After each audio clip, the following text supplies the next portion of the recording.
ఒరే నేను ఇదిగో ఇంతమంది మీద దయ చూపించేసాను కదా, చాలే ఈ రోజుకి అనుకుంటుందా ఆమె? అబ్బెబ్బే,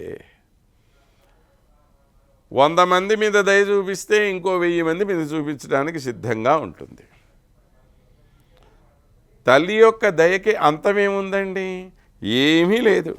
అదే మాట మనకి చెప్తూ ఉంటారు మన వెంకటాధ్వరి గారు. భగవత ప్రతిఘో హృదిమాస్మభూ సముదయద్వృజినేషు జనేష్వితి అవహితా జగదంబ హితాయనో హృదయమేవ హరేః అధితిష్ఠతి. ఈ తల్లికి మనందరి మీద ఎంత ప్రేమో చూడండి. మనం ఏమన్నా తప్పు చేసామనుకోండి, సాధారణంగా పిల్లలు తప్పు చేస్తే తండ్రి ఎమ్మటే కోప్పడేస్తాడు, తల్లి కోప్పడదు. తల్లి ఏం చేస్తుంది? నయానా భయాన చెప్తుంది అన్నమాట, పిల్లడు వెళ్ళి నాయన ఇలా చెయ్యకూడదు. అంతేకాదు, తండ్రి ఒకవేళ మన మీద ఎక్కువ కోపం చూపిస్తూ ఉంటే, పోనీలేండి మన పిల్లవాడే కదా, ఏదో తప్పు చేశాడు, వదిలేయండి వాడిని అని సర్ది చెప్తుంది ఆయనకి. మరి ఇలా సర్ది చెప్పాలంటే మనం ఎలాంటి వాళ్ళము? నిమిషము తప్పులు చేయటమే స్వభావంగా కలిగిన వాళ్ళం. తప్పులు చేయడం తప్ప ఒప్పులు చేయడం అనేది మనకి తెలియదు. మరి మనం తప్పులు చేస్తూ ఉంటే స్వామికి మన మీద కోపం వస్తుందా రాదా?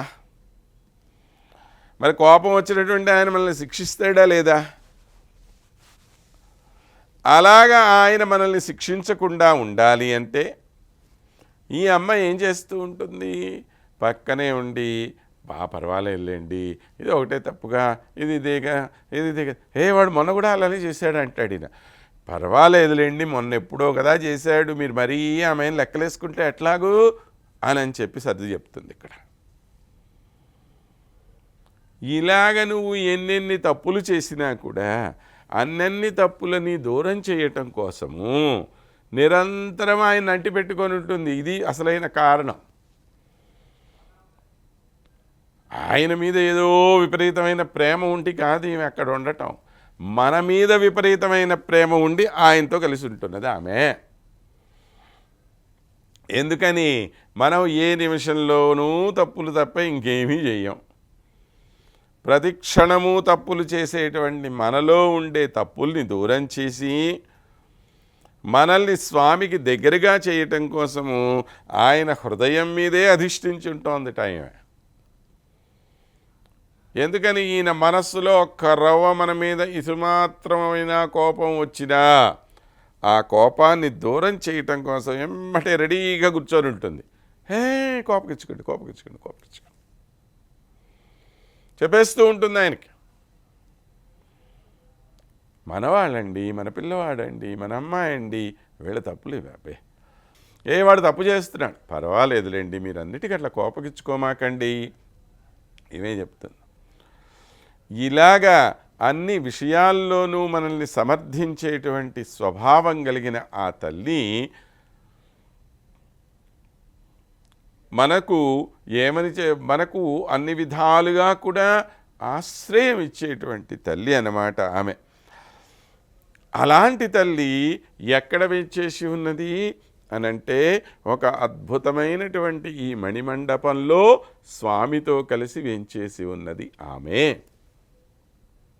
ఎటువంటిది ఆ మణిమండపము? ఎంతమంది వచ్చినా కూడా అందరికీ ఆశ్రయం ఇవ్వటానికి కావలసినంత చోటు ఉంది. కానీ మన దురదృష్టం ఏమిటయ్యా అనంటే, ఇంత దయ చూపించడానికి ఆమె సిద్ధంగా ఉంటే ఆ దయని పొందే ప్రయత్నం కూడా మనం చేయటం లేదే. ఎంత దౌర్భాగ్యం మనం చెప్పండి. ఏమడిగింది ఆ అమ్మ? ఏమీ అడగట్లేదే మనల్ని. పోయి 2 చేతులు జోడించి, తల్లి నా వల్ల ఇదిగో ఈ తప్పు అయ్యిందని ఒక్క మాట చెప్పటానికి కూడా మనకి మనస్సు రాకుండా ఏదేదో ఈ పనులు ఆ పనులు అన్నిట్లో పడి కొట్టుకొని అల్లాడుతున్నామే. ఇదియా మన జీవితము? మనకి ఎంత అవకాశం అక్కడ రెడీగా తయారు చేసి పెట్టి ఉన్నారు. అన్నీ సర్వం సిద్ధం చేసి పెట్టి ఉంటే అయ్యా పోయి నోట్లో వేసుకోవా బాబు అంటే కూడా మనకు ఒళ్ళు బరువు అయితే, అదేదో నువ్వే తెచ్చినా మొహాన కొట్టు అంటే ఇంతకన్నా దౌర్భాగ్యం ఇంకోటి ఉందా? లేదు కదా.